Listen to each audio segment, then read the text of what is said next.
Je m'appelle Daouda Samben et je suis le directeur général de Africatalis.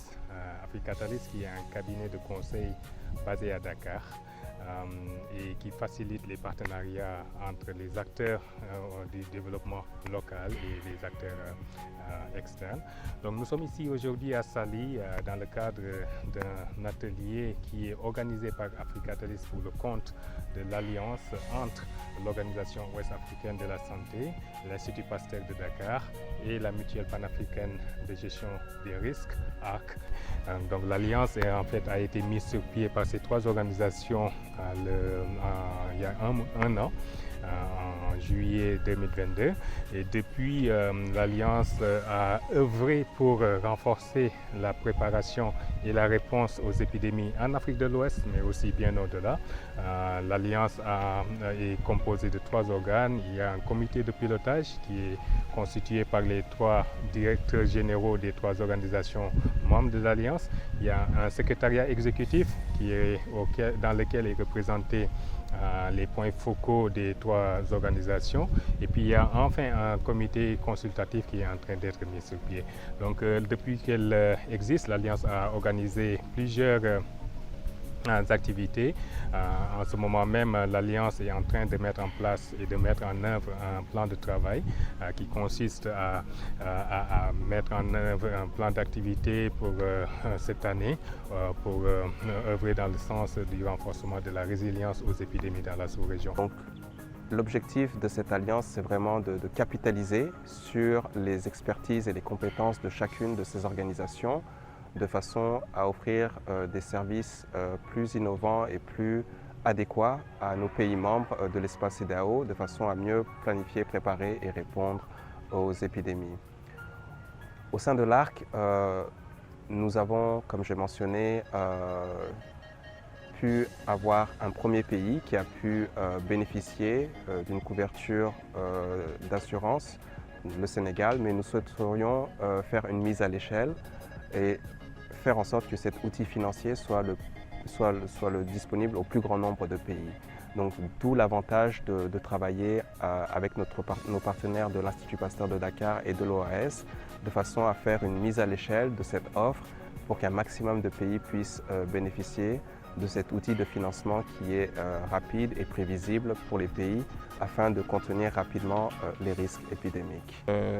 Cette alliance travaille dans le cadre de la préparation de la réponse aux catastrophes naturelles et surtout les épidémies. Il y a l'Organisation ouest-africaine de la santé qui compte 15 pays à son plan de gestion et de préparation des catastrophes. L'alliance au sein de laquelle se trouve l'OAS aujourd'hui, avec la mutuelle de gestion des risques, travaille beaucoup plus sur la gestion des risques, surtout en matière de changement climatique, où ils ont donné et fait beaucoup de modélisation. Et l'Institut Pasteur de Dakar travaille à un gros réseau de laboratoires et qui se trouve être la cheville même ouvrière de tout ce qu'on peut appeler aujourd'hui épidémie, début, commence à évoluer à la fin. Nous apportons notre expertise et notre expérience pour renforcer les capacités dans la région ouest-africaine. Nous avons comme ambition de mieux préparer les pays, mais surtout on a défini des axes stratégiques sur lesquels on va travailler pour les 5 prochaines années, à savoir renforcer la surveillance et la préparation entre les pays de la CEDEAO, renforcer la collaboration et la coordination entre les pays de la CEDEAO, mais également de renforcer les capacités de réponse avec une formation, le renforcement des capacités, les équipements pour rendre plus opérationnels les pays. Parce que pour que la région soit safe, il faut que tous les pays soient bien préparés et être aptes à répondre aux épidémies. Et aujourd'hui, il est question de voir dans l'avenir qu'est-ce que l'Alliance pourra faire en complément de ce que font d'abord les pays, mais aussi de ce que chaque partie fait déjà de manière bilatérale, n'est-ce pas, avec les pays de l'espace CEDEAO. L'idée est qu'ensemble, on fait mieux. Et donc, de manière concrète. Alors c'est partant de ces priorités qu'on a dégagé, vous voyez, ces 4 objectifs qui sont des objectifs stratégiques que j'ai cités tantôt. Comment améliorer la préparation, améliorer la réponse, comment réhabiliter les communautés et comment améliorer la gouvernance et la coordination de ce plan stratégique, n'est-ce pas, qui est un plan stratégique quinquennal. Voilà, c'est ça l'ambition vraiment de cette alliance.